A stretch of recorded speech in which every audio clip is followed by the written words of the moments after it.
Chicos, ¿cómo están? Espero se encuentren bien. Entonces vamos a continuar con el avance, ¿ok? Estábamos viendo electroquímica, ¿verdad? Nos dice que estudia la electroquímica. La electroquímica como sí estudia que cómo a partir de una reacción redox, una reacción química redox, se puede producir corriente eléctrica o cómo a partir de corriente eléctrica podemos inducir una reacción química redox, ¿ya? Entonces al principio les había mandado todo lo que tiene que ver con reacción redox, ¿verdad? Para que recuerden y demás, ¿por qué? Porque acá vamos a estudiar todo es con reacciones redox, ¿ya? Entonces, nos dice también que cuando a partir de una reacción redox produzca corriente eléctrica, a esto se le conoce con el nombre de celda galvánica, ¿ya? Y esta celda galvánica también son conocidas como las pilas o las baterías. Entonces, esa interacción es lo que nosotros vamos a estudiar en este tema, en electroquímica, ¿ya?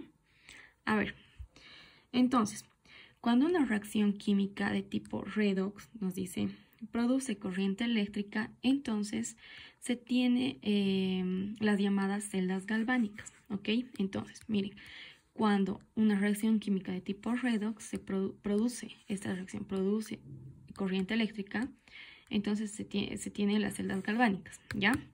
Pero el proceso contrario, o sea, a partir de corriente eléctrica, se induce una reacción química redox, se le llama un proceso electrolítico, ¿ya? Ocurre esto en una celda electrolítica donde ocurre una electrólisis, ¿ya? Eso es lo que les había dicho, ¿no es cierto? En los videitos igual explica eso.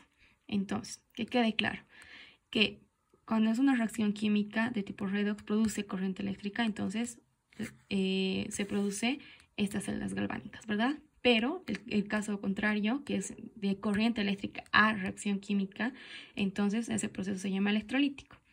Pero esto ocurre en una celda electrolítica, ¿ya? Celda galvánica, celda electrolítica. Entonces, dentro de eso ocurre la electrólisis, ¿ya?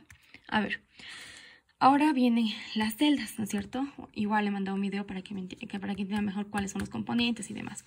Tenemos como primer proceso el proceso electrolítico, ¿ya? Este de acá, el proceso electrolítico. Entonces es corriente eléctrica que induce una reacción química, ¿verdad? Ya. Ahora, tenemos estas partes, ¿verdad? Estos de acá, que habíamos dicho que se llaman electrodos, ¿verdad? Hay un electrodo positivo y un electrodo positivo y uno negativo, perdón. Y acá, estos de acá son los electrodos, ¿verdad? Estos son los cables. Y acá están los polos y la fuerza electromotriz, la FEM, ¿verdad? Es una combinación de lo que es química química con un poco de física de la parte de electricidad y demás cosas, ¿verdad? Entonces, aparte de eso, ¿qué es lo que pasa acá? ¿Cómo interactúa esto? Este polo negativo polariza a todo esta parte, ¿ya? Entonces lo polariza de una manera negativa, ¿verdad? Entonces, ahora, este polo positivo polariza, pero positivamente, ¿verdad? Dentro de esto yo tengo sal, cloruro de sodio, ¿ya? Para que se entienda mejor, como ejemplo, ¿ya? Y nos dice que solamente puede producir electricidad, o sea, conduce electricidad si es que está en su estado líquido. Por eso es que lo fundimos, ¿ya? En su estado sólido no va a producir, no va a conducir electricidad. En su estado líquido sí. Entonces, nosotros tenemos que el sodio con su carga positiva es un catión, ¿verdad? Tiene una carga positiva. Y el cloro con su carga negativa es anión, ¿ya? Entonces, recordemos que positivo con negativo se atraen. Entonces, este sodio, ¿dónde va a ir? ¿Va a ir acá o acá? Obviamente se va a atraer con el polo negativo, ¿verdad? Entonces el sodio se va a venir acá y el cloro acá, ¿ya? ¿Y qué tenemos ahí? Tenemos que el cloro gana un electrón porque está yendo hacia este lado, ¿verdad? Va a ganar un electrón. En cambio, el cloro va a perder 2 electrones porque es molecular, ¿verdad? Entonces se va a convertir en gas, pero va a perder porque está yendo hacia este lado. Y ahora, de esa manera sabemos cuál es el que se reduce y cuál es el que se oxida. El sodio, al ser que gana el electrón, entonces sería nuestro agente reductor. Y el cloro, al ser que pierde, sería nuestro agente de oxidación, ¿verdad? Entonces, ya sabiendo quién se oxida y quién se reduce, acá se le llama ánodo al agente que se oxida, o sea que está en oxidación, y se llama cátodo al que se reduce, ¿ya? Entonces, como tip sería que la oxidación es la pérdida de electrones y la reducción la ganancia de electrones, ¿ya? Ahora, esto habíamos hablado, ¿verdad? El sodio gana un electrón, ¿ya? Para formarse sodio sólido. Y el cloro, dos iones cloruros pierden 2 electrones para formar cloro molecular, ¿ya? En cambio del sodio, un ion sodio gana un electrón para formar sodio sólido, ¿ya?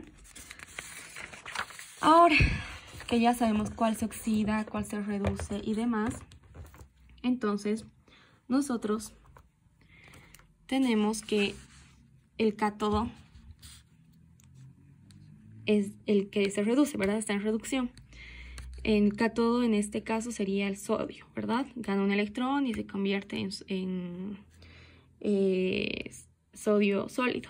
Entonces, si nosotros multiplicamos todo esto por un mol, nosotros vamos a tener acá un mol de sodio más un mol del electrón y más un mol de sodio, ¿verdad?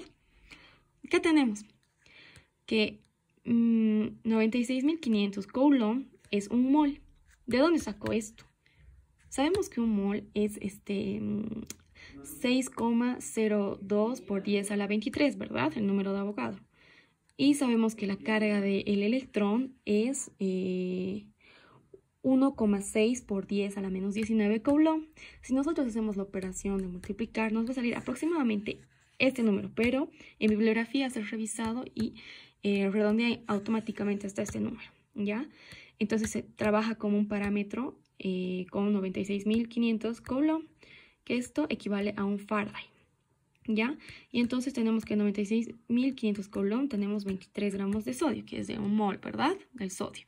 Y un Faraday, que es lo mismo, igual, 23.000. Diré 23 gramos de sodio, perdón. Ahora tenemos el ánodo, que es el que se oxida, ¿verdad? En este caso es el cloro, ¿ya? Entonces, tenemos que el cloro pierde 2 electrones y se convierte en cloro molecular. Al multiplicarlo esto por 2 moles, nosotros tenemos que 2 moles de cloro menos 2 moles de electrones y un mol de cloro molecular. Acá también tenemos que 2 Faraday equivale a 70 gramos de cloro molecular. En este caso, si sacamos bien de la tabla, sería 71, ¿verdad? Porque si sacamos su peso molecular o su peso atómico sería 71 gramos de cloro molecular. Entonces también tenemos que 2 Faraday es 22,4 litros de cloro molecular. A condiciones normales, ¿ya? Se libera este volumen.